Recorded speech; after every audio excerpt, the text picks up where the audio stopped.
fair question. Why on earth would MCC encourage you to adopt a technology? Well, this isn't just any technology. This is a technology that is related to energy. It produces energy. And I would like to suggest that energy and examining how we power our lives is a very important part of Christian discipleship. How we use and generate energy is central to living lives that are in right relationship with God, with others, and with creation. We now have a situation in Ontario, and certainly in most of the developing world, where it's assumed that energy demand will always increase and always supply our demands and wants. So we're quite accustomed to using as much as we want without really thinking about it twice. But renewable energy, and what we're looking at tonight, solar energy, is an opportunity for us to reverse it. By its very nature, by being small scale and dispersed, renewable energy is well suited to be within the hands and control of communities. So we are encouraging churches and communities to adopt solar energy, not because we want to be on the cutting edge of it, but because we see an opportunity to reduce carbon emissions, but also to empower communities to create and manage their own sources of energy.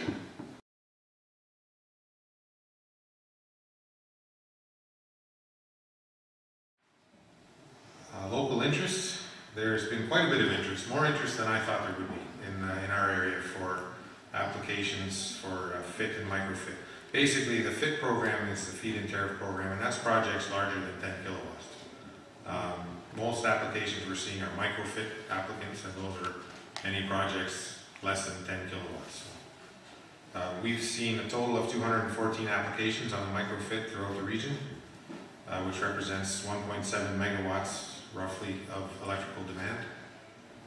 Including the FIT, we're at about 10 megawatts of total electrical demand, which represents just around 1% of the total electrical load for the region. So it's a small number, 1%, but looking at the fact that the program is still barely in its infancy, it's quite a large number, especially for this region.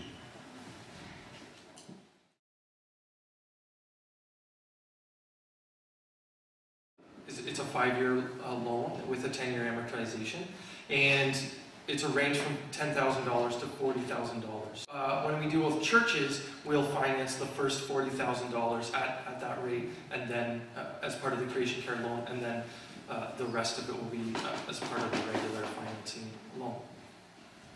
And what we do is then we take off a 0.5% discount on that loan. So it's basically one of the most competitive products out there in terms of financing these kinds of products. You will be hard-pressed to find something to match that. As well as if you are a member, a long-term member, and you will know that there's also potential for relationship pricing, which is another discount of 0.5% on the posted rate. So that's a pretty good deal.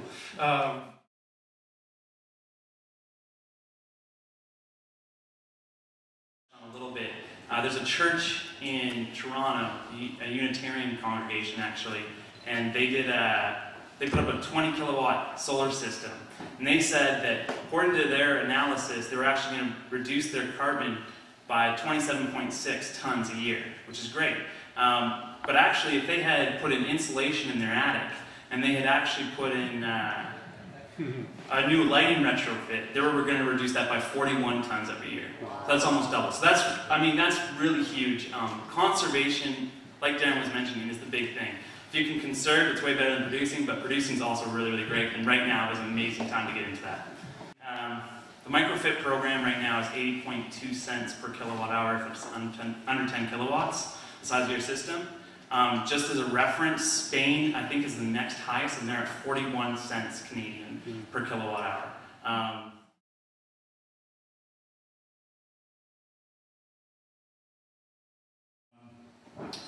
For a system of this size, 2.4 kilowatts, the expectation is that it should be able to produce about 4,000 kilowatt hours of electricity a year in this part of the country.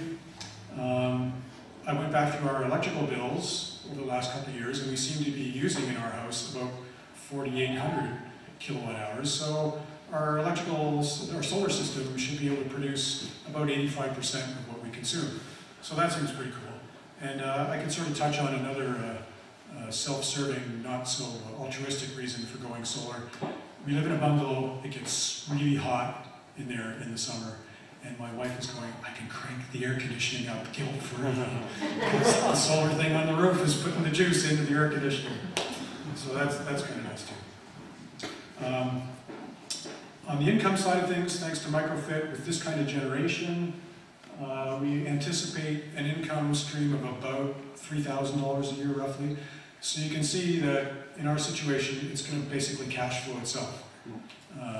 We should be actually making a little bit more money than it's costing us in our loan payments, at least until that loan comes up for renewal. So that works great. And then by the time the loan is paid off in 10 or 12 years or whatever, from then on until the end of the 20-year microfit contract, it's just straight income. So that's why I say, on the economics of it, it's practically at the point where it's almost a no-brainer. Not that the economics are the only good reason to do this, but this microfit program is just such a great incentive. Now is probably, in my opinion anyway, is maybe a really sweet time to get in. Who knows when the province is going to say, we have enough people signed up, we can't afford any more of this 80 cents a kilowatt hour, we're finished, we're full.